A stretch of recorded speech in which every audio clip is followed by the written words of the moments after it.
ಅವರು ಈಗ ಸರ್ಕಾರ ಸರಿ ಇಲ್ಲ ಅಂತ ಮಾತಾಡ್ತಿದ್ರು. ಅವೇರ್ನೆಸ್ ಕ್ರಿಯೇಟ್ ಮಾಡಬೇಕಿತ್ತಲ್ಲ, ತಮ್ಮ ನಾಯಕನ ಪರವಾಗಿ ಒಂದು ದನಿ ಎತ್ತಬೇಕಾಗಿತ್ತಲ್ಲ. ಇಲ್ಲಿ ಯಾರಾದರೂ ದನಿ ಎತ್ತಿದಾರನ್ರಿ? ರಾಹುಲ್ ಗಾಂಧಿ ಪರವಾಗಿ ಅವರು ಏಕಾಂಗಿಯಾಗಿ ಹೋರಾಟ ಮಾಡ್ತಾ ಇದ್ದಾರೆ ಲೋಕಸಭೆಯಲ್ಲಿ. ಯಾರು ಇವರು ಯತೀಂದ್ರ ಮಾತಾಡೋದು? ಯಾರು ಅವರು? ನಿನ್ನೆ ಮನೆ ಬಂದಿರೋ MLC ಅವರು, MLC ನಿನ್ನೆ ಮನೆ ಬಂದಿರೋರು. ಯತೀಂದ್ರ ಹೇಗೆ ರಿಯಾಕ್ಟ್ ಮಾಡಿದ್ದು? ಮಾಧ್ಯಮದವ್ರು ಕೇಳಿದಾಗ ರಿಯಾಕ್ಟ್ ಮಾಡಿದರು. DK ಶಿವಕುಮಾರ್ ಅವ್ರನ್ನೂ ಮಾಧ್ಯಮದವ್ರು ಕೇಳಿದರು, ದೆಹಲಿಗೆ ಹೋಗ್ತಿದ್ದೀರಾ, ಏನು ನಾಯಕತ್ವ ಬದಲಾವಣೆ ಆಗುತ್ತೆ? 2018ರಿಂದ 2023ವರೆಗೆ BJP ಸರ್ಕಾರ ಇತ್ತು ಕರ್ನಾಟಕದಲ್ಲಿ. ಅವರ ಆಡಳಿತ ಸರಿ ಇಲ್ಲ ಅನ್ನೋ ಕಾರಣಕ್ಕೆ ಇವ್ರಿಗೆ 135 ಸೀಟ್ ಕೊಟ್ಟರು. ಹೌದಾ? ಬೀದಿಲಿ ದೊಡ್ಡ ಹೋರಾಟ ರೂಪಿಸ್ಬೇಕಾಗಿತ್ತು. ಜನ ಇವ್ರ ಜೊತೆಗೆ ಬರ್ತಿದ್ರು. ಯಾಕೆಂದರೆ ಮನ್ರೇಗಾ ಫಲಾನುಭವಿಗಳಿಗೆ ಅದು ಬದುಕಿನ ಪ್ರಶ್ನೆ, ಅದರಲ್ಲೂ ಗ್ರಾಮೀಣ ಜನರ ಬದುಕಿನ ಪ್ರಶ್ನೆ. ಬೇರೆ ಬೇರೆ ರಾಜಕಾರಣಿಗಳು ನೀವು ಸೆಂಟ್ರಲ್ ಲೆವೆಲ್ ತಗೊಂಡ್ರೆ, ಯಾರ ಹೆಸರು ತಗೊಂಡ್ರೆ ಅವರಾದಿಯಾಗಿ ಕಾಂಗ್ರೆಸ್ ಪಕ್ಷ ಭಾಳ ನಾಯಕರಿಗೆ ಭಾಳಷ್ಟು ಕೊಟ್ಟಿದೆ. ಆದರೆ ಅದಕ್ಕೆ ಪ್ರತಿಯಾಗಿ ನಾವೇನು ಕೊಟ್ಟಿದ್ದೆ, ಅವ್ರೇನು ಕೊಟ್ಟಿದ್ದಾರೆ ಅನ್ನೋದೇ ಯೋಚನೆ ಮಾಡಬೇಕು. ಹಂಗೆ ಮಾಡಿದ್ರೆ ಪಕ್ಷ ಉಳ್ಕೊಳ್ಳುತ್ತೆ. ವಿಧಾನಸೌಧದಲ್ಲಿ ಆಫೀಸರ್ಗಳೆಲ್ಲ ಬೇರೆ ಕಡೆ ಬಿಟ್ಬಿಡಿ, ಡಿಸ್ಟಿಕ್ಗಳು ಬಿಟ್ಬಿಡಿ. ವಿಧಾನಸೌಧದಲ್ಲಿ ಆಫೀಸರ್ಗಳು ಕೂತ್ಕೊಳ್ಳಲ್ಲ, ಸಿಗಲ್ಲ ಕೈಗೆ ಜನಕ್ಕೆ. ಮಂತ್ರಿಗಳು ಬರಲ್ಲ ವಿಧಾನಸೌಧಕ್ಕೆ, ಬರ್ತಾರಾ? ನೋಡಿದ್ದೀರಾ? ನಮಸ್ಕಾರ, ವಾರ್ತಾ ಭಾರತೀಯ ವೀಕ್ಷಕರಿಗೆ politics.com ಕಾರ್ಯಕ್ರಮಕ್ಕೆ ಸ್ವಾಗತ. ನಾನು ಧರಣೇಶ್ ಬುಕ್ಕನಕೆರೆ. ಮುಖ್ಯಮಂತ್ರಿ ಬದಲಾವಣೆ ವಿಷಯ ಈಗ ಮತ್ತೆ ಚರ್ಚೆ ಆಗ್ತಾ ಇದೆ. ಸಿದ್ದರಾಮಯ್ಯ ಅವರ ಪುತ್ರ ಡಾಕ್ಟರ್ ಯತೀಂದ್ರ ಸಿದ್ದರಾಮಯ್ಯ ನಮ್ಮಪ್ಪ 5 ವರ್ಷಕ್ಕೂ ಮುಖ್ಯಮಂತ್ರಿ ಅಂತ ಹೇಳಿದ್ದೇ ಶುರುವಾಯಿತು. ಅದಾದಮೇಲೆ ರಾಮನಗರದ ಶಾಸಕ DK ಶಿವಕುಮಾರ್ ಅವರ ಆಪ್ತ ಇಕ್ಬಾಲ್ ಹುಸೇನ್ DK ಶಿವಕುಮಾರ್ ಅವ್ರ ಜೊತೆ 80ರಿಂದ 90 ಶಾಸಕರಿದ್ದಾರೆ ಅಂತ ಹೇಳಿದ್ದಾರೆ. ಅದೆಷ್ಟು ನಿಜನೋ ಎಷ್ಟು ಸುಳ್ಳು? ಮತ್ತು ಇದೆಲ್ಲದರ ನಡುವೆ DK ಶಿವಕುಮಾರ್ ದೆಹಲಿಗೆ ಹೋಗಿದ್ದಾರೆ. ಅದರಿಂದಾಗಿ ನಾಯಕತ್ವದ ಬದಲಾವಣೆ ಆಗತ್ತಾ ಎನ್ನುವಂಥ ಪ್ರಶ್ನೆ ಉಟ್ಕೊಂಡಿದೆ. ಇದ್ರ ಬಗ್ಗೆ ಮಾತಾಡಲಿಕ್ಕೆ ನಮ್ಮ ಜೊತೆಗೆ ಹಿರಿಯ ಪತ್ರಕರ್ತರಾದಂತಹ ಹೊನಕೆರೆ ನಂಜುಂಡೇಗೌಡರಿದ್ದಾರೆ. ಅವ್ರ ಜೊತೆ ಮಾತಾಡ್ತೀನಿ. ಅದಕ್ಕೆ ಮೊದಲು ನಾನು ನಿಮಗೆ ರಿಕ್ವೆಸ್ಟ್ ಮಾಡ್ತೀನಿ, ನೀವಿನ್ನೂ ವಾರ್ತಾ ಭಾರತಿಯನ್ನು ಸಬ್ಸ್ಕ್ರೈಬ್ ಮಾಡಿಲ್ಲ ಅಂದರೆ ದಯವಿಟ್ಟು ಸಬ್ಸ್ಕ್ರೈಬ್ ಮಾಡಿ, ಲೈಕ್ ಮಾಡಿ, ಶೇರ್ ಮಾಡಿ, ಮತ್ತು ಬೆಲ್ ಬಟನನ್ನು ಪ್ರೆಸ್ ಮಾಡಿ. ಈಗ ನಂಜುಂಡೇಗೌಡರ ಜೊತೆನ ಮಾತುಕತೆಯನ್ನು ಶುರು ಮಾಡ್ತೀನಿ. ಸರ್, ಕಾರ್ಯಕ್ರಮಕ್ಕೆ ಸ್ವಾಗತ. ನಮಸ್ಕಾರ ಧರಣೇಶ್. ಈಗ ಮತ್ತೆ ಈ ನಾಯಕತ್ವ ಬದಲಾವಣೆ ವಿಷಯ ಚರ್ಚೆ ಆಗ್ತಿದೆ. ನಿಮ್ಗೇನು ಅನಿಸುತ್ತೆ? ಇಲ್ಲ, ಇದೊಂಥರ ಈ ನೆವರ್ ಎಂಡಿಂಗ್ ಪ್ರಾಬ್ಲಮ್. ಇದು ಒಂಥರ ಮುಗಿಯದ ಸಮಸ್ಯೆ ಇದು. ಏನು ಪ್ರತಿ ದಿವಸ ಹಿಂಗೆ ದಿನ ಸಾಯೋರು ಹೇಳೋರು ಯಾರು ಅಂತ ಅನ್ಸಕ್ಕೆ ಶುರು ಆಗಿದೆ ನನಗೆ. ಒಂದು ದಿವಸ ಸತ್ರ ಯಾರು ಹೇಳ್ತಾರೆ, ದಿನ ಸಾಯೋರು ಯಾರು ಹೇಳ್ತಾರೆ? ನೋಡಿ, ಆಗಿ ನೋಡೋದಾದ್ರೆ ಈಗ ಕಾಂಗ್ರೆಸ್ಗೆ ಅತ್ಯಂತ ಸಂಕಷ್ಟದ ಕಾಲ. ಲೋಕಸಭೆಯಲ್ಲಿ ಸಿಕ್ಕಾಪಟ್ಟೆ ಗದ್ದಲ ನಡೀತಾ ಇದೆ. ಅಲ್ಲಿ ಪ್ರಧಾನಮಂತ್ರಿ ಸೆಕ್ಯೂರಿಟಿಗೆ ತೊಂದರೆ ಆಯಿತು. ಮಹಿಳಾ ಕಾಂಗ್ರೆಸ್ ಸದಸ್ಯರು, ಲೋಕಸಭಾ ಸದಸ್ಯರು ಬಂದು ಪ್ರಧಾನಿ ಸುರಕ್ಷತೆಗೆ ಧಕ್ಕೆ ಮಾಡ್ತಾ ಇದ್ದಾರೆ ಅನ್ನೋ ಕಾರಣಕ್ಕೆ, ಅವ್ರ ಸುರಕ್ಷತೆಗೆ ಧಕ್ಕೆ ಇದೆ ಅನ್ನೋ ಕಾರಣಕ್ಕೆ ಪ್ರಧಾನಮಂತ್ರಿ ಲೋಕಸಭೆಗೆ ಬರಬಾರ್ದು ಅಂತ ಸ್ಪೀಕರ್ ಹೇಳಿದ್ದಾರೆ. ಮತ್ತೊಂದು ಕಡೆ ಎಲ್ಲೋ ಲೋಕಸಭೆ ವಿರೋಧ ಪಕ್ಷದ ನಾಯಕ ರಾಹುಲ್ ಗಾಂಧಿ ಅವರಿಗೆ ಮಾತಾಡೋಕ್ಕೆ ಬಿಟ್ಟಿಲ್ಲ. ಇಂಡೋ ಚೈನಾ ವಿಚಾರ ಪ್ರಸ್ತಾಪ ಮಾಡಿದ ನರವಣೆ ಪುಸ್ತಕವನ್ನು ಪ್ರಸ್ತಾಪ ಮಾಡಿದ್ದಾರೆ, ಅದು ಮಾತಾಡೋಕ್ಕೆ ಬಿಟ್ಟಿಲ್ಲ ಅವ್ರನ್ನ. ಈ ಥರದ ಗಲಾಟೆಗಳು ನಡೀತಾ ಇದೆ. ಬೇರೆ ಬೇರೆ ಇಶ್ಯೂಗಳು, ಸಿಕ್ಕಾಪಟ್ಟೆ ಬರ್ನಿಂಗ್ ಇಶ್ಯೂಗಳಿವೆ. ಈ ಥರದ ಪರಿಸ್ಥಿತಿಯಲ್ಲಿ ಈ ರಾಜ್ಯದ ಕಾಂಗ್ರೆಸ್ ನಾಯಕರಿಗೆ ಏನು ಬಂದಿದ್ರಿ ರೋಗ? ಸ್ವಲ್ಪ ಜವಾಬ್ದಾರಿ ಬೇಡವಾ? ರೋಗನ ಅಥವಾ ಅಧಿಕಾರದ ಮದ ಅಂತಾರಲ್ಲ ಅದ? ಅಲ್ಲ, ನಾವು ಏನು ಬೇಕಾದ್ರೂ ಅದನ್ನು ವಿಶ್ಲೇಷಣೆ ಮಾಡ್ಬೋದು, ವ್ಯಾಖ್ಯಾನಿಸ್ಬೋದು, ನಿಮಗೆ ಬಿಟ್ಟಿದ್ದದು. ನೋಡಿ, ಅಲ್ಲಿ ತಮ್ಮ ಪಕ್ಷ ಭಾಳ ತೊಂದರೆಗೆ ಸಿಗಾಕೊಂಡಿದೆ, ಸಮಸ್ಯೆಗೆ ಶುರು ಹಾಕೊಂಡಿದೆ. ಲೋಕಸಭೆಯಲ್ಲಿ ಗದ್ದಲ ಇದೆ, ಲೋಕಸಭೆ ನಡೀತಾ ಇಲ್ಲ. ಅಂಥ ಸಂದರ್ಭದಲ್ಲಿ ಇಲ್ಲಿ ಅವ್ರ ವಿರುದ್ಧ ದನಿ ತಂದುಬಿಟ್ಟು ಅಧಿಕಾರಕ್ಕೋಸ್ಕರ ಇಲ್ಲೇನು ಕಿತ್ತಾಟ? ಏನಿದು? ಇದು ಯಾರಾದರೂ ಜನ ಬೀದಿಲಿ ಮಾತಾಡ್ತಾ ಇದ್ದಾರೆ. ಈಗ ನಾನು ಸಿಟಿ ಬಸ್ಸಲ್ಲಿ ಬಂದೆ, ಇಬ್ಬರು ಮಾತಾಡ್ತಿದ್ರು ಪ್ರಯಾಣಿಕರು. ನನ್ನ ಪಕ್ಕದಲ್ಲಿ ಸೀಟಲ್ಲಿ ಕೂತ್ಕೊಂಡು ಇಬ್ಬರು ಮಾತಾಡ್ತಿದ್ರು, ವಯಸ್ಸಾದವರು. ಅವರು ಈಗ ಸರ್ಕಾರ ಸರಿ ಇಲ್ಲ ಅಂತ ಮಾತಾಡ್ತಿದ್ರು. ಅವೇರ್ನೆಸ್ ಕ್ರಿಯೇಟ್ ಮಾಡಬೇಕಿತ್ತಲ್ಲ, ತಮ್ಮ ನಾಯಕನ ಪರವಾಗಿ ಒಂದು ದನಿ ಎತ್ತಬೇಕಾಗಿತ್ತಲ್ಲ. ಇಲ್ಲಿ ಯಾರಾದರೂ ದನಿ ಎತ್ತಿದಾರನ್ರಿ? ರಾಹುಲ್ ಗಾಂಧಿ ಪರವಾಗಿ ಅವರು ಏಕಾಂಗಿಯಾಗಿ ಹೋರಾಟ ಮಾಡ್ತಾರೆ ಲೋಕಸಭೆಯಲ್ಲಿ. ಅಲ್ಲ ಸರ್, ಈಗ ಇದು ಒಂದು ಅನಾವಶ್ಯಕವಾದ, ನೀವು ಹೇಳಿದ ರೀತಿ ಏನೋ ಈ ಅಧಿಕಾರ ಹಂಚಿಕೆಯ ವಿಷಯ ಚರ್ಚೆ ಆಗಬೇಕಾಗಿರಲಿಲ್ಲ. ಕಾಂಗ್ರೆಸ್ ಸರ್ಕಾರ ಏನು ಮಾಡಿದೆ, ಗ್ಯಾರಂಟಿ ಯೋಜನೆಗಳನ್ನು ಇರುವ ಎಲ್ಲ ಸಮಸ್ಯೆಗಳ ನಡುವೆ ಹೇಗೆ ಜಾರಿ ಮಾಡಿ ಜನಕ್ಕೆ ಅನುಕೂಲ ಮಾಡಿಕೊಡ್ತಿದೆ ಅನ್ನೋದನ್ನ ತಿಳಿಸ್ಬೇಕಿತ್ತು, ತಿಳಿಸಿಲ್ಲ. ಇದಕ್ಕೆ ಯಾರು ಕಾರಣ? ಒಂದು, ನೀವು ಯೂಶ್ವಲಿ ಎಲ್ಲರೂ ಏನು ಹೇಳ್ತಾರೆ, ಇದು ಹೈಕಮಾಂಡ್ ಕಾರಣ, ಹೈಕಮಾಂಡ್ ಮಧ್ಯಪ್ರವೇಶ ಮಾಡಬೇಕು, ಮಧ್ಯಪ್ರವೇಶ ಮಾಡಿ ಸಮಸ್ಯೆ ಬಗೆಹರಿಸಬೇಕು ಅಂತಂತಾರೆ. ಬಟ್ ಅದು ಹಂಗೆ ಇರಲ್ಲ. ರಾಜ್ಯ ನಾಯಕರದ್ದು ಬೇರೇನೋ ಸಮಸ್ಯೆ ಅಂತ ಅನಿಸುತ್ತೆ. ಸೊ ನಿಮಗೆ ಅದು ನಿಮ್ಮ ಅಭಿಪ್ರಾಯ ಏನು? ಅಲ್ಲ, ಏನು ಸಮಸ್ಯೆ ಏನಿಲ್ಲ. ರಾಜ್ಯ ನಾಯಕರದ್ದು ಏನು ಸಮಸ್ಯೆ ಅಂದರೆ ಒಬ್ಬರು ಸೀಟ್ ಕಂಡ್ಕೊಂಡು ಕೂತಿದ್ದಾರೆ ಸಿದ್ದರಾಮಯ್ಯನವರು. ಸಿದ್ದರಾಮಯ್ಯನವ್ರು ಏನು ಮಾತಾಡಿದ್ರು ಅವ್ರ ಮಗ ಮಾತಾಡ್ತಾ ಇದ್ರು ಸಿದ್ದರಾಮಯ್ಯವ್ರ ಪರವಾಗಿ. ನಮ್ಮಪ್ಪ 5 ವರ್ಷ ಮುಖ್ಯಮಂತ್ರಿ ಅಂತ ಹೇಳ್ತಾರೆ. ಹೌದು. ಯಾರು ಇವರು ಯತೀಂದ್ರ ಮಾತಾಡೋದು? ಯಾರು ಅವರು? ನಿನ್ನೆ ಮೊನ್ನೆ ಬಂದಿರೋ MLC ಅವರು, MLC ನಿನ್ನೆ ಮೊನ್ನೆ ಬಂದಿರೋರು. ಸೀನಿಯರ್ ಲೀಡರ್ಗಳು ಅವ್ರು ಮಾತಾಡ್ಕೊತಾರೆ. DK ಶಿವಕುಮಾರ್ ಸಿದ್ದರಾಮಯ್ಯ ನಡುವೆ ಅಧಿಕಾರ ಹಂಚಿಕೆ ಒಪ್ಪಂದ ಆಗಿದ್ರೆ ಅವರಿಬ್ಬರು ಮಾತಾಡ್ಕೊತಾರೆ. ಇವ್ರಿಗೇನು ನಡುವೆ ಕೆಲಸ? ಆಯ್ತು, ಇವ್ರ ಕೆಲಸವನ್ನು ಇವ್ರು ಮಾಡ್ಕೋಬೇಕು.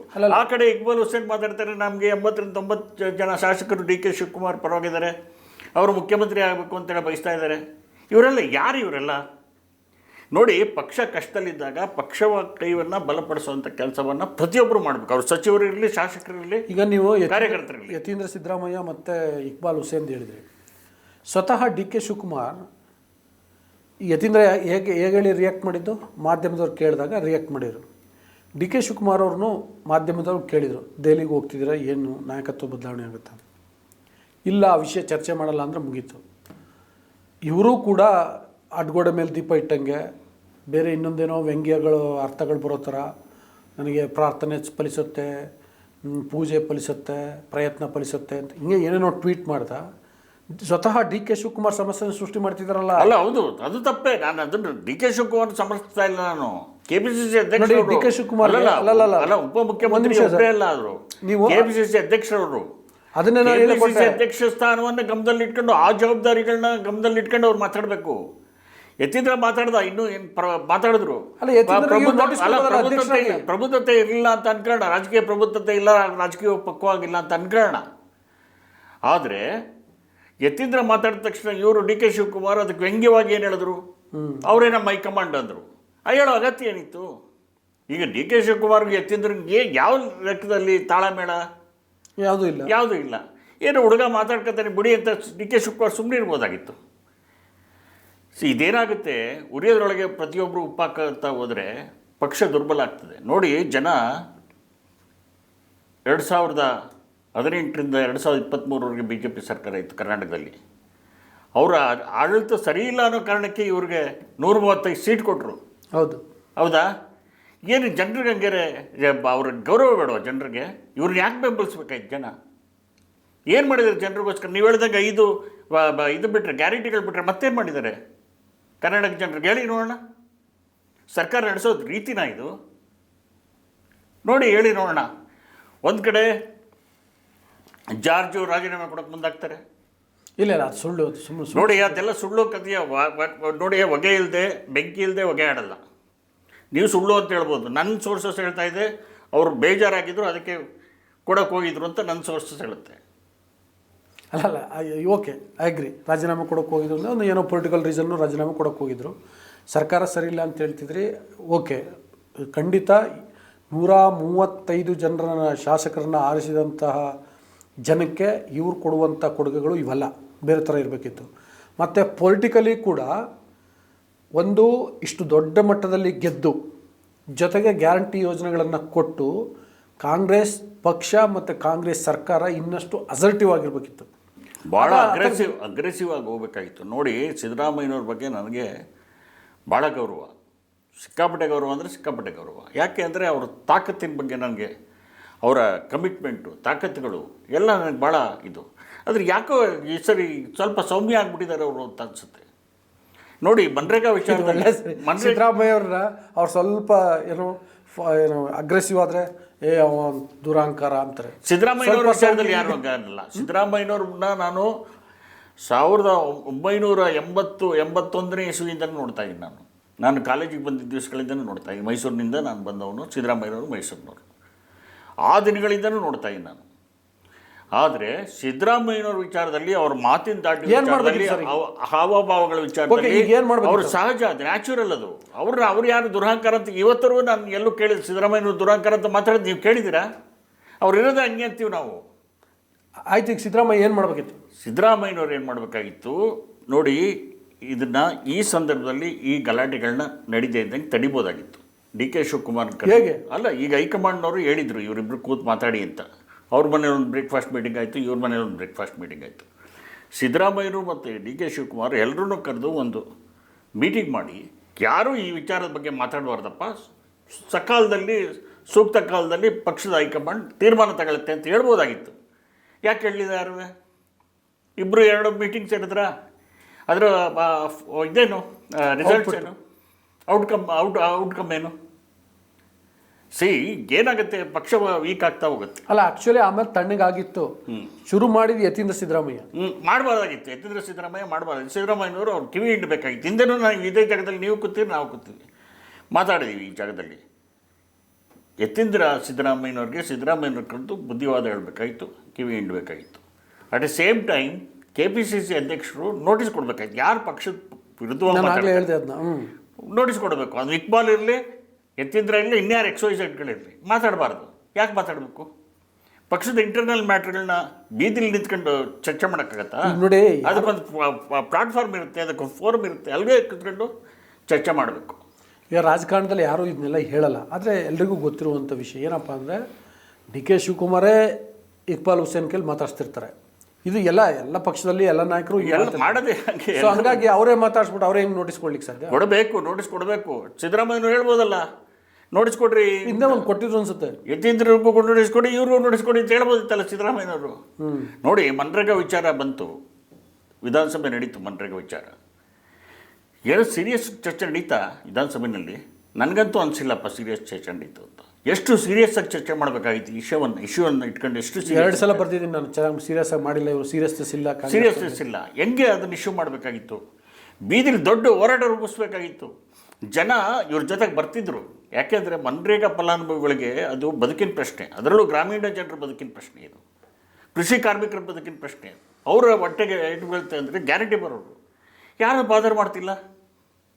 ನೋಡಿ, ಅವರು BJPಯವರು ಸಕ್ಸೀಡ್ ಆದರು. ಇವರು ಚರ್ಚೆ ಮಾಡಿದಂಗೆ ಅವ್ರು ತಿಮ್ಮಾಪುರ ಇಶ್ಯೂ ಎತ್ಕೊಂಡು ಚರ್ಚೆ ಮಾಡೋಕ್ಕೆ ಬಿಡಲಿಲ್ಲ, ಪ್ರತಿಭಟನೆ ಮಾಡಿದ್ರು. ಅವ್ರಿಗಿರೋ ಸೀರಿಯಸ್ ನೋಡಿ, ಇವ್ರಿಗಿರೋ ಸೀರಿಯಸ್ನೆಸ್ಸು. ಸರಿ, ಈ ಪೊಲಿಟಿಕಲ್ ಇಶ್ಯೂಸ್ ಬರೋದಾದ್ರೆ ಡಿ ಕೆ ಶಿವಕುಮಾರ್ ಡೆಸ್ಪರೇಟ್ ಆಗಿದ್ದಾರೆ ಅಂತ ಅನಿಸ್ತಿದೆಯಾ ನಿಮಗೆ? ನನಗೆ ನಂಗೆ ಅನ್ಸಲ್ಲಪ್ಪ.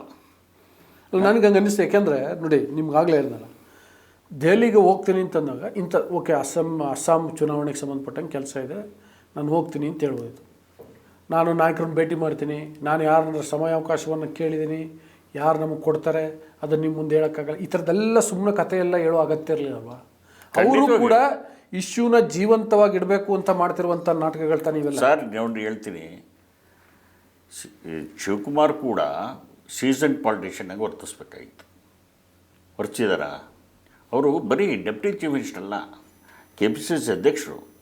ಪಕ್ಷದ ಹೊಣೆಗಾರಿಕೆ ಇದೆ ಅವ್ರ ಮೇಲೆ. ಪಕ್ಷದ ಒಳಗೆ ಬಿಕ್ಕಟ್ಟುಗಳು ಸೃಷ್ಟಿಯಾಗದಿರೋಂಥ ನೋಡ್ಕೊಳ್ಳೋ ಜವಾಬ್ದಾರಿ ಶಿವಕುಮಾರ್ ಅವ್ರದ್ದು. ಅವರೇ ಬಿಕ್ಕಟ್ಟುಗಳನ್ನು ಸೃಷ್ಟಿ ಮಾಡ್ತಾವ್ರೆ. ಅವ್ರು ಮಾಡ್ತಾ ಇದ್ದಾರಾ? ನೋಡ್ಕೊಳ್ತಾ ಇದ್ದಾರಾ? ಏನಾಗುತ್ತೆ ಇದು? ನೆಕ್ಸ್ಟು 2028ಗೆ ಎಲೆಕ್ಷನ್ಗೆ ಹೋದರೆ ಜನ ಇವ್ರನ್ನ ಓಟ್ ಕೊಡ್ತಾರೆ. ಅವ್ರಿಗೆ ನೋಡಿ ಸಾಕಾಗಿದೆ ಹೋಗ್ರಿ ಅಂತಾರೆ. ನಿಮ್ಗೆ ಯಾಕ್ರಿ ಆಯ್ಕೆ ಮಾಡಬೇಕು ಅಂತ ಕೇಳ್ತಾರೆ ಜನ, ಗ್ಯಾರಂಟಿ ಕೇಳ್ತಾರೆ ಜನ. ಈಗ BJP ಅವ್ರು ಕಳಿಸ್ತಿಲ್ವ ಮನೆಗೆ, ಇವ್ರಿಗೂ ಮನೆ ದಾರಿ ತೋರಿಸ್ತಾರೆ ಅಷ್ಟೇ. ಅಲ್ಲ, ಆ್ಯಕ್ಚುಲಿ ಅದಂಗೆ ಈಗಲೇ ಹೇಳೋಕ್ಕೆ ಸಾಧ್ಯ. ಈಗ ನೋಡಿ, ಇನ್ನೂ 3 ಬಜೆಟ್ ಇದೆ. ಸರಿಗೆ ಬಜೆಟ್ ಕೊಟ್ಟರೆ 2 ವರ್ಷ ಟೈಮ್ ಇದೆ. ಮತ್ತು ಈ ಪೊಲಿಟಿಕಲ್ ಲ್ಯಾಕೂನುಗಳೇನಿದಾವಲ್ಲ, ಇದನ್ನೆಲ್ಲ ಕರೆಕ್ಟ್ ಮಾಡ್ಕೊಳ್ಳಿಕ್ಕೆ ಅವಕಾಶಗಳಿದ್ದಾವೆ. ಮಾಡಿಕೊಂಡ್ರೆ ಪೊಲಿಟಿಕಲ್ ಮ್ಯಾನೇಜ್ಮೆಂಟ್ ಮಾಡಲಿಕ್ಕೆ ಅವಕಾಶಗಳಿದ್ದಾವೆ, ಒಳ್ಳೆ ಆಡಳಿತ ಕೊಡಲಿಕ್ಕೆ ಅವಕಾಶಗಳಿದ್ದಾವೆ. ಕೊಡಲಿ ಅಂತ ಭಾವಿಸ್ತೀನಿ, ಆಯಿತಾ? ಹಂಗೂ ಇರ್ಬೋದು. ಮತ್ತು ಬಿಹಾರದಲ್ಲಿ ಭಾಳ ಒಳ್ಳೆ ಆಡಳಿತ ಇತ್ತಾ? ಜನ ಮತ್ತೆ ಆಯ್ಕೆ ಮಾಡಿ ಇರಲಿಲ್ಲ. ಮಹಾರಾಷ್ಟ್ರದಲ್ಲಿ ಭಾಳ ಒಳ್ಳೆ ಆಡಳಿತ ಕೊಟ್ಟಿತ್ತ ಹಿಂದಿನ ಸರ್ಕಾರ? ಅಲ್ಲ, ಇರಲಿಲ್ಲ. ಆದರೆ ಇಲ್ಲಿನ ಕರ್ನಾಟಕದ BJP ಸ್ಥಿತಿ, BJPಲಿರುವಂಥ ನಾಯಕರ ಕೊರತೆ, ನಾಯಕತ್ವದ ಕೊರತೆ, ಕಚ್ಚಾಟ, JDSನಲ್ಲಿ ಇರುವಂತಹ ಇವರು ಯಾವ ಕಡೆ ಹೋಗ್ತಾ ಇದ್ದಾರೆ ಈಗ? ಹಂಗೆ ಹೋಗ್ತಿದ್ದಾರೆ. ಮತ್ತೆ ಅಷ್ಟೇ, BJP ಮತ್ತು JDSಗೆ ಏನು ಭಾಳ BJP ವ್ಯತ್ಯಾಸ ಇದೆ ಅಂತ ಹೇಳ್ತಿಲ್ಲ. ನಾನು ಹೇಳ್ತಿರೋದು, ಕಾಂಗ್ರೆಸ್ಸು ಜನರು ಇಷ್ಟೊಂದು ಸಿಂಪಲ್ ಮೆಜಾರಿಟಿ ಕೊಟ್ಟಿಲ್ಲ. ಸಿಂಪಲ್ ಮೆಜಾರಿಟಿ 113 ಸ್ಥಾನ, 115 116 ಕೊಟ್ಟಿಲ್ಲ, 135 ಸ್ಥಾನ ಕೊಟ್ಟಿದ್ದಾರೆ. ಇದೇನು ಕಡಿಮೆ ಅಲ್ಲ. ಸೊ ಜನರಿಗೆ ಇವರು ವಾಪಸ್ ಏನಾದ್ರು ಕೊಡಬೇಕಿತ್ತಲ್ಲ. ಓಕೆ ಸರ್, ನಾನು ಇವತ್ತಿನ ಚರ್ಚೆ ವಿಷಯಕ್ಕೆ ಬರ್ತೀನಿ. ಈಗ ಇಕ್ಬಾಲ್ ಹುಸೇನ್ ಹೇಳಿದ್ರಲ್ಲ 80ರಿಂದ 90 ಶಾಸಕರು D K Shivakumar C M ಆಗಲಿ ಅಂತ ಹೈಕಮಾಂಡ್ಗೆ ಹೇಳಿದ್ದಾರೆ ಅಂತ. Is it true? ಇಲ್ಲ, ಒಳಗಡೆ ಆ ಥರದ್ದೊಂದು ಇಂಪ್ರೆಷನ್ ಕ್ರಿಯೇಟ್ ಮಾಡೋಕ್ಕೆ ಟ್ರೈ ಮಾಡ್ತಿರೋದಂತೂ ನಿಜ. ಎಮ್ ಎಲ್ ಎಗಳನ್ನ ಮನವೊಲಿಸಿ ಅವ್ರನ್ನ ತಮ್ಮ ಗುಂಪಿಗೆ ಮಾಡ್ಕೊಳ್ಳೋಂಥದ್ದು, ಎಳೆದುಕೊಂಡು ಹೋಗುವಂಥದ್ದು ಮಾಡ್ತಿರೋದಂತ ಸತ್ಯ. ಒಂದು ಸಣ್ಣ ಪ್ರಯತ್ನಗಳು ನಡೀತಾ ಇದೆ. ಅದು ನನಗೇನು ಅದರಲ್ಲಿ ಅವರು ಸಕ್ಸಸ್ ಆಗ್ತಾರೆ ಅಂತ ಅನಿಸಲ್ಲ ನನಗೆ. ಬಟ್ ಏನು ಅಂದರೆ, ಅನ್ಲೆಸ್ ಎಲ್ಲರೂ ಕೂಡ ಸಚಿವರಾಗಲಿ ಮತ್ತು ಶಾಸಕರಾಗಲಿ ಒಂದು ರೀತಿ ನಾವು ನಮಗೆ ಏನು ತೊಂದರೆ ಇಲ್ಲ ಅಂತ ಭಾವಿಸಿದ್ರೆ ಏನು ಸಮಸ್ಯೆ ಇಲ್ಲ. ಇಲ್ಲ, ಎಲ್ಲಿಂದನೋ ನಮಗೆ ಹಸ್ತಕ್ಷೇಪಗಳಾಗ್ತಾ ಇವೆ, ನಮ್ಮ ಇದಕ್ಕೆ ಧಕ್ಕೆ ಆಗ್ತಾಯಿದೆ, ನಮ್ಮ ಕೆಲಸ ಕಾರ್ಯಗಳಿಗೆ ಧಕ್ಕೆ ಆಗ್ತಾಯಿದೆ ಅನ್ನೋ ಭಾವನೆ ಸೃಷ್ಟಿ ಮಾಡಿದ್ರೆ ಭಾಳ ಕಷ್ಟ ಇರುತ್ತೆ. ಅಲ್ಲ, ಇವತ್ತು ಯಾರೋ ಹಸ್ತಕ್ಷೇಪ ಮಾಡ್ತಾರೆ, ಹಸ್ತಕ್ಷೇಪ ಆಗ್ತಿದೆ ಅಂತಂದರೆ ನಾಳೆ ಡಿ ಕೆ ಶಿವಕುಮಾರ್ ಆದಮೇಲೆ ಹಸ್ತಕ್ಷೇಪ ಮಾಡಲ್ಲ ಅನ್ನುವಂಥ ಭರವಸೆ ಇದೆಯಾ ನನಗಿಲ್ಲ? ಶಾಸಕರಿಗೆ, ಸಚಿವರಿಗೆ ಖಂಡಿತವಾಗಿಯೂ ಭರವಸೆ ಇಲ್ಲ. ಅಲ್ಲ, ಯಾಕೆ ಹೇಳ್ತೀನಿ ಕೇಳಿ.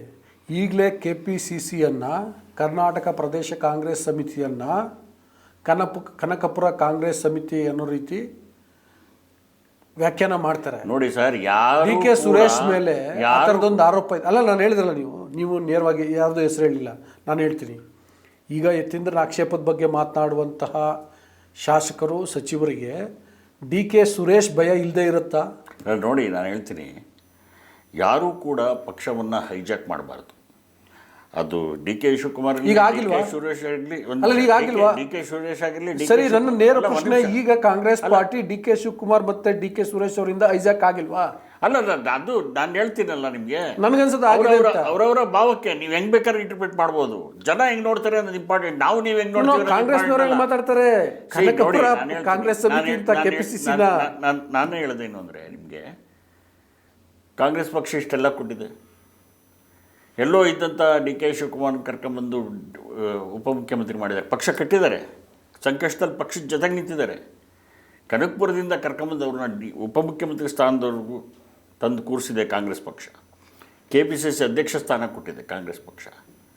ಆ ಪಕ್ಷಕ್ಕೆ ಅಧಿಕಾರ ಕಿತ್ತಾಟ ಮಾಡ್ಕೊಂಡು ಪಕ್ಷವನ್ನು ಮೂಲೆ ಗುಂಪು ಮಾಡಿದ್ರೆ ಏನು ಅರ್ಥ ಇರುತ್ತೆ? ಹಾಗೆ ಸಿದ್ದರಾಮಯ್ಯನವ್ರಿಗೆ ಜನತಾದಳದಲ್ಲಿದ್ದಂಥ ಸಿದ್ದರಾಮಯ್ಯನ ಕರ್ಕೊಂಬಂದು ಮುಖ್ಯಮಂತ್ರಿ ಮಾಡಿದ್ದಾರೆ. ನಾವೇನು ಮಾಡ್ತಾಯಿದ್ದೀವಿ ಪಕ್ಷಕ್ಕೆ ವಾಪಸ್ಸು? ಏನು ಕೊಡ್ತಾಯಿದ್ದೀವಿ ನಾವು? ನಮ್ಮ ಕಾಂಟ್ರಿಬ್ಯೂಷನ್ ಏನು?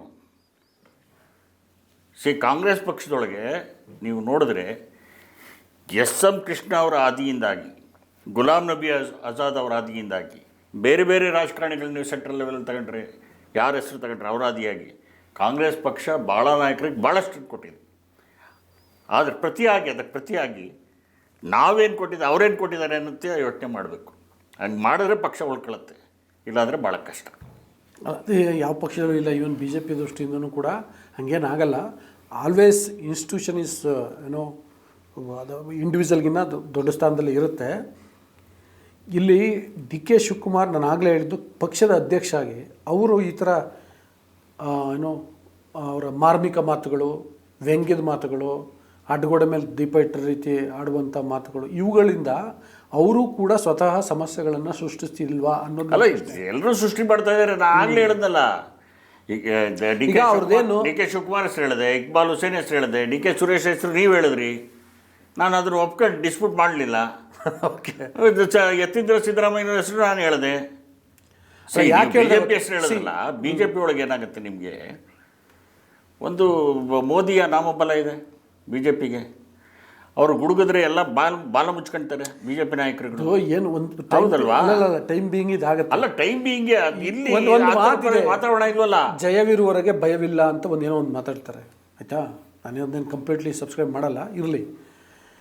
ಈ ಹಿಂದೆ ಕಾಂಗ್ರೆಸ್ದು ಇದೆಲ್ಲ ನಡೀತಿತ್ತು. ಹೈಕಮಾಂಡ್ ಹೇಳಿದಂಗೆ ಹೇಳಿದ ತಕ್ಷಣ ಯಾರನ್ನೋ ಕಿತ್ತಾಕ್ತಾಯಿದ್ರು, ಮತ್ತೆ ಯಾರನ್ನೋ ಸೇರಿಸ್ತಿದ್ರು, ಪಕ್ಷದ ಅಧ್ಯಕ್ಷರನ್ನ ಬದಲಾಯಿಸ್ಬಿಡ್ತಿದ್ರು, ಇನ್ನೊಂದೇನೋ ಮಾಡಿಸ್ಬಿಡ್ತಿದ್ರು, ಎಲ್ಲ ಆಗ್ತಿತ್ತು. ಈಗ ಆಗ್ತಿದೆಯಾ ಕಾಂಗ್ರೆಸ್ಸು? ಮುಂದೆಲ್ಲ ಒಂದಿನ BJP ಸರ್, ನೀವು ನಾಳೆ ಕತೆ ಹೇಳ್ತೀರಾ. ನಾಳೆ ಒಳಗೆ ಏನೇನಾಗುತ್ತೆ ಯಾರು ಗೊತ್ತು? ನೋಡಿ, ಈಗಾಗಲೇ 12 ವರ್ಷ ಆಯಿತು. 2014ರಿಂದ 2026 ಇದ್ದೀವಿ ನಾವು. 12 ವರ್ಷ. ಇವತ್ತಿಗೂ ಕೂಡ ಮೋದಿ ಪರವಾಗಿ ಜನ ಮಾತಾಡ್ತಾರೆ. ಅದನ್ನು ಕೌಂಟ್ರ್ ಮಾಡೋಕ್ಕೆ ಇವ್ರಿಗೆ ಆಗ್ತಿಲ್ಲ ಕಾಂಗ್ರೆಸ್ ನಾಯಕರುಗಳಿಗೆ. ಅವರು ರಾಹುಲ್ ಗಾಂಧಿ ಒಬ್ಬರೇ ಬಾಯ್ ಬಿಡ್ಕೊಂತಾರೆ ಅಲ್ಲಿ 50 ವರ್ಷ ಆದಮೇಲೂ ಇಂದಿರಾ ಗಾಂಧಿ ಬಗ್ಗೆ ಮಾತಾಡ್ತಾರೆ ಜನ. ಅಲ್ಲ, ಮಾತಾಡಲಿ, ಅದು ಅಂಥ ಕೆಲಸ ಮಾಡಿರ್ತಾರೆ. ನಮ್ಮ ನೆಹರು ಬಗ್ಗೆನೂ ಮಾತಾಡ್ತಾರೆ. ನೆಹರು ದೇಶ ಕಟ್ಟೋದಕ್ಕೆ ಎಷ್ಟು ಕಷ್ಟಪಟ್ಟಿದ್ದಾರೆ ಅಂತ ಎಲ್ರಿಗೂ ಗೊತ್ತಿದೆ. ನೆಹರು ಬಗ್ಗೆ ಮಾತಾಡ್ತಾರೆ, ಇಂದಿರಾ ಗಾಂಧಿ ಬಗ್ಗೆ ಮಾತಾಡ್ತಾರೆ, ರಾಜೀವ್ ಗಾಂಧಿ ಬಗ್ಗೆ ಮಾತಾಡ್ತಾರೆ. ರಾಜೀವ್ ಗಾಂಧಿ ಕಾಂಟ್ರಿಬ್ಯೂಷನ್ ಕಡಿಮೆ ಇದೆಯಾ? ಖಂಡಿತ ಇಲ್ಲ. ಆದರೆ ಅದನ್ನೆಲ್ಲ ಜನರ ಹತ್ರ ತಗೊಂಡೋಗ್ಬೇಕಲ್ಲ. ನೆಹರು ಏನು ಮಾಡಿದ್ರು, ಇಂದಿರಾ ಗಾಂಧಿ ಏನು ಮಾಡಿದ್ರು, ರಾಜೀವ್ ಗಾಂಧಿ ಏನು ಮಾಡಿದ್ರು, ತಗೊಂಡೋಗೋರು ಯಾರು? ಯಾರಾದರೂ ಮಾಡ್ತಾ ಇದ್ದಾರೆ ಕರ್ನಾಟಕದಲ್ಲಿ? ಹೇಳಿ, ನಮ್ಮ ಹಿಂದಿನವರೆಲ್ಲ ಇಂಥ ಕೆಲಸಗಳು ಮಾಡಿದ್ದಾರೆ ಅಂತ ಯಾರಾದರೂ ಈ 3 ವರ್ಷದಲ್ಲಿ ಮಾಡಿದ್ದಾರೆ ಹೇಳಿ ನೋಡೋಣ. ಕಾಂಗ್ರೆಸ್ನವ್ರಿಗೆ ಇವೆಲ್ಲ ನೆನಪಿರಲ್ಲ. ನೆಹರು ನೆನಪಿರಲ್ಲ, ಇಂದಿರಾ ಗಾಂಧಿ ನೆನಪಿರಲ್ಲ, ರಾಜೀವ್ ಗಾಂಧಿ ನೆನಪಿರಲ್ಲ, ಅವ್ರಿಗೆ ಬೇಕಿರಲ್ಲ. ಅವ್ರದ್ದು ಯಾವಾಗಲೂ ಅವ್ರದ್ದು ಪುಣ್ಯತಿಥಿ ಅಥವಾ ಜಯಂತಿ ದಿನ ಹೋಗ್ತಾರೆ, ಪೂಜೆ ಮಾಡ್ತಾರೆ, ಬರ್ತಾರೆ ಅಷ್ಟೇ. ಡಿ ಕೆ ಶಿವಕುಮಾರ್ ಆದರೂ ಅಷ್ಟೇ, ಎಲ್ಲರೂ ಅಷ್ಟೇ. ಕಾಂಗ್ರೆಸ್ನವ್ರಿಗೆ ಇವ್ಯಾವುದೂ ಬೇಕಿಲ್ಲ ಅಂಥವರೇ ಕಾಂಗ್ರೆಸ್ ಅವರು. ನಾನು ಅದ್ರ ಬಗ್ಗೆ ಅದು ಇನ್ನೊಂದು ಡಿಬೇಟ್. ನನಗೆ ಈ ಪೊಲಿಟಿಕಲ್ ಅನ್ಸರ್ಟನಿಟಿ ಕ್ರಿಯೇಟ್ ಆಗಿದೆಯಲ್ಲ, ಅದ್ರ ಬಗ್ಗೆ ಅಷ್ಟೇ. ಅದೇ ಫುಲ್ ಸ್ಟಾಪ್ ಹಾಕ್ಲೇಬೇಕು, ಇದಕ್ಕೆ ಫುಲ್ ಸ್ಟಾಪ್ ಹಾಕಬೇಕು. ಇದರಿಂದ ಜನ ಸಫರ್ ಆಗ್ತಾ ಇದ್ದಾರೆ ನೋಡಿ. ನಿಮ್ಗೆ ಹೇಳ್ತೀನಿ, ಆಡಳಿತ ಸಂಪೂರ್ಣ ಸ್ಟಾಪ್ ಆಗಿದೆ. ವಿಧಾನಸೌಧದಲ್ಲಿ ಆಫೀಸರ್ಗಳೆಲ್ಲ ಬೇರೆ ಕಡೆ ಬಿಟ್ಬಿಡಿ, ಡಿಸ್ಟಿಕ್ಗಳು ಬಿಟ್ಬಿಡಿ. ವಿಧಾನಸೌಧದಲ್ಲಿ ಆಫೀಸರ್ಗಳು ಕೂತ್ಕೊಳ್ಳಲ್ಲ, ಸಿಗಲ್ಲ ಕೈಗೆ ಜನಕ್ಕೆ. ಮಂತ್ರಿಗಳು ಬರಲ್ಲ ವಿಧಾನಸೌಧಕ್ಕೆ. ಬರ್ತಾರಾ? ನೋಡಿದ್ದೀರಾ? ಸಚಿವ ಸಂಪುಟ ಇದ್ದಾಗ, ಸಚಿವ ಸಂಪುಟ ಸಭೆ ಇದ್ದಾಗ ಬರ್ತಾರೆ. ಭಾಳ ಜನ ಮಂತ್ರಿಗಳು ಬರೋದೇ ಇಲ್ಲ. ಎಲ್ಲೋ ಅವ್ರವ್ರ ಆಫೀಸಲ್ಲಿ ಕರ್ನಾಟಕ ನೀರಾವರಿ ನಿಗಮದಲ್ಲಿ ಅಲ್ಲೆಲ್ಲೋ ಒಬ್ಬರು ಕೂತ್ಕೊಳ್ತಾರೆ, ಇನ್ನೆಲ್ಲೋ ರೆವಿನ್ಯೂ ಭವನದಲ್ಲಿ ಇನ್ನೊಬ್ರು ಕೂತ್ಕೊಳ್ತಾರೆ. ಹೀಗೆ ಎಲ್ಲೆಲ್ಲೋ ಬೇರೆ ಬೇರೆ ಕಡೆ ಕೂತ್ಕೊಳ್ತಾರೆ. ವಿಧಾನಸಭೆಗಿದ್ದಂಥ ಕಳ್ಕೊಂಡು ಹೋಗಿದೆ. ಈಗೇನು ಮುಖ್ಯಮಂತ್ರಿ ಬದಲಾವಣೆ ಆಗುತ್ತಾ ಇಲ್ವಾ ಅಷ್ಟು ಹೇಳಿ? ನನಗೇನು ಸದ್ಯಕ್ಕೆ ಆಗುತ್ತೆ ಅಂತ ಅನ್ಸಲ್ಲ. ಸದ್ಯಕ್ಕೆ ಅಂದರೆ ನಿಧಾನಕ್ಕೆ ಆಗ್ಬೋದಾ? ಈಗ ಬಜೆಟ್ ಅಂತೂ ಮುಗಿಸ್ತಾರೆ ಸಿದ್ದರಾಮಯ್ಯನವರು. ಈಗ ದೇಶದಲ್ಲಿರುವಂಥ ಬಿಕ್ಕಟ್ಟುಗಳು, ಕಾಂಗ್ರೆಸ್ ಎದುರಿಸ್ತಾ ಇರೋಂಥ ಬಿಕ್ಕಟ್ಟುಗಳು ನೋಡಿದ್ರೆ, ದೇಶ ಎದುರಿಸ್ತಾ ಇರೋಂಥ ಬಿಕ್ಕಟ್ಟು ನೋಡಿದ್ರೆ, ಸದ್ಯಕ್ಕೆ ರಾಹುಲ್ ಗಾಂಧಿಯವರು ನಾಯಕತ್ವ ಬದಲಾವಣೆ ಬಗ್ಗೆ ತೀರ್ಮಾನ ತಗೊಳ್ಳಲ್ಲ. ರಾಹುಲ್ ಗಾಂಧಿ ಇದ್ರ ಬಗ್ಗೆ ಗಮನ ಕೊಡದೆ, ರಾಹುಲ್ ಗಾಂಧಿ ಈ ವಿಷಯದ ಬಗ್ಗೆ ತಲೆ ಕೆಡಿಸ್ಕೊಳ್ತಾ ಇದ್ರೆ ಏನೂ ಆಗಲ್ಲ, ಅಷ್ಟಂತೂ ಹೇಳಬಲ್ಲ. ಓಕೆ, ಹಂಗಿದ್ರೆ ಈಗ ಸಮಸ್ಯೆ ಸೃಷ್ಟಿ ಮಾಡ್ತಿರುವಂಥ ಯತೀಂದ್ರ ಮತ್ತು ಇಕ್ಬಾಲ್ ಹುಸೇನ್ಗೆ ಏನು ಮಾಡ್ಬೇಕು ಕಾಂಗ್ರೆಸ್? ನೋಟಿಸ್ ಕೊಡಬೇಕು ಅಂತ ಆಗಲೇ ಹೇಳಿದ್ವಲ್ಲ ನಾವು. ಅವರೇ ಅಲ್ಲ, ಯತೀಂದ್ರ ಅಲ್ಲ, ಮಾಡ್ತಿದ್ದೀನಿ, ಇಕ್ಬಾಲ್ ಹುಸೇನ್ ಅಲ್ಲ, ಯತೀಂದ್ರ ಅಲ್ಲ, ಯಾರೇ ಮಾತಾಡಿದ್ರು ಅವರು ನೋಟಿಸ್ ಕೊಡಬೇಕು, ಶಿಸ್ತು ಕ್ರಮ ಕೈಗೊಳ್ಳಬೇಕು. ಆಗಿದ್ದಾಗ ಪಕ್ಷಕ್ಕೆ ಒಂದು ನಾಯಕತ್ವಕ್ಕೆ ಒಂದು ಬೆಲೆ ಬರುತ್ತೆ, ಪಕ್ಷಕ್ಕೊಂದು ಗೌರವ ಬರುತ್ತೆ. ಇಂಡೈರೆಕ್ಟಾಗಿ ಸಮಸ್ಯೆಯನ್ನು ಸೃಷ್ಟಿ ಮಾಡ್ತಿರುವಂಥ KPCC ಅಧ್ಯಕ್ಷರಿಗೆ ಏನು ಮಾಡಬೇಕು? ಹೈಕಮಾಂಡ್ ಅವ್ರ ಎಕ್ಸ್ಪ್ಲನೇಷನ್ ಕೇಳಬೇಕು. ಯಾರೇ ಆದರೂ, ನಾನು ಹೇಳೋದು ಸಿದ್ದರಾಮಯ್ಯ ಇರಲಿ, ಹೈಕಮಾಂಡ್ ಇರಲಿ, ಸಿದ್ದರಾಮಯ್ಯ ಇರಲಿ, ಶಿವಕುಮಾರ್ ಇರಲಿ, ಯಾರೇ ಮಾಡಿದ್ರು ಹೈಕಮಾಂಡ್ ಎಕ್ಸ್ಪ್ಲನೇಷನ್ ಕೇಳಬೇಕು ಅವ್ರಿಗೂ. ಅವರೇನು ದೊಡ್ಡವರಲ್ಲ ಪಕ್ಷಕ್ಕಿಂತ ಯಾರೂ ದೊಡ್ಡವರಲ್ಲ, ಅವರು ಎಕ್ಸ್ಪ್ಲನೇಷನ್ ಕೇಳಬೇಕು. Okay, thank you. ವೀಕ್ಷಕರೇ, ಇಷ್ಟೊತ್ತು ನಂಜುಂಡೇಗೌಡರು ಈ ಕಾಂಗ್ರೆಸ್ ಪಾರ್ಟಿನಲ್ಲಿ ನಡೀತಿರುವಂಥ ಬೆಳವಣಿಗೆಗಳ ಬಗ್ಗೆ ಸೂಕ್ತ ಕ್ರಮ ಆಗಬೇಕು ಅಂದರೆ, ಇಲ್ಯಾರು ಸಮಸ್ಯೆ ಸೃಷ್ಟಿ ಮಾಡ್ತಿದ್ರೆ ರಾಜ್ಯ ಕಾಂಗ್ರೆಸ್ ಘಟಕ ಅದಕ್ಕೆ ಸೂಕ್ತ ನೋಟಿಸ್ ಕೊಡಬೇಕು, ಕ್ರಮ ತಗೊಳ್ಬೇಕು. ಅದೇ ರೀತಿ ಹೈಕಮಾಂಡ್ ಕೂಡ ಗಂಭೀರವಾಗಿ ಪರಿಗಣಿಸಬೇಕು ಅಂತ ಹೇಳಿದ್ದಾರೆ. ಹೈಕಮಾಂಡ್ ಎಷ್ಟು ಮಟ್ಟಿಗೆ ಸೀರಿಯಸ್ ಆಗಿ ಕನ್ಸಿಡರ್ ಮಾಡುತ್ತೋ ಏನೋ, ಯಾಕೆಂದರೆ ಹಂಗೆ ಮಾಡೋಂಗಿದ್ದರೆ ಇಷ್ಟೇ ಯಾಕೆ ತಡ ಮಾಡ್ತು ಅನ್ನುವಂಥ ಒಂದು ಪ್ರಶ್ನೆ ಕೂಡ ಉದ್ಭವಿಸುತ್ತೆ. ಅದರಿಂದಾಗಿ ಈಗಲೂ ಕೂಡ ಹೈಕಮಾಂಡ್ ಮಧ್ಯಸ್ಥಿಕೆ ಇಲ್ಲದೆ ಈ ಸಮಸ್ಯೆ ಬಗೆಹರಲಿಕ್ಕೆ ಸಾಧ್ಯ ಇಲ್ಲ. ಅದು ಯಾವಾಗ ಆಗುತ್ತೋ ಅದು ಕೂಡ ಗೊತ್ತಿಲ್ಲ. ಇದು ಈಗ ನಡೀತಿರುವಂತಹ ಚರ್ಚೆಗಳ ಅಪ್ಡೇಟ್. ನಿಮ್ಮ ಅಭಿಪ್ರಾಯ ಏನು ಅನ್ನೋದನ್ನು ಕಾಮೆಂಟ್ ಬಾಕ್ಸಲ್ಲಿ ತಿಳಿಸಿ. ಜೊತೆಗೆ ನೀವು ಇನ್ನೂ ವಾರ್ತಾ ಭಾರತಿಯನ್ನು ಸಬ್ಸ್ಕ್ರೈಬ್ ಮಾಡಿಲ್ಲ ಅಂದರೆ ಸಬ್ಸ್ಕ್ರೈಬ್ ಮಾಡಿ, ಲೈಕ್ ಮಾಡಿ, ಶೇರ್ ಮಾಡಿ, ಬೆಲ್ ಬಟನನ್ನು ಪ್ರೆಸ್ ಮಾಡಿ. Thank you.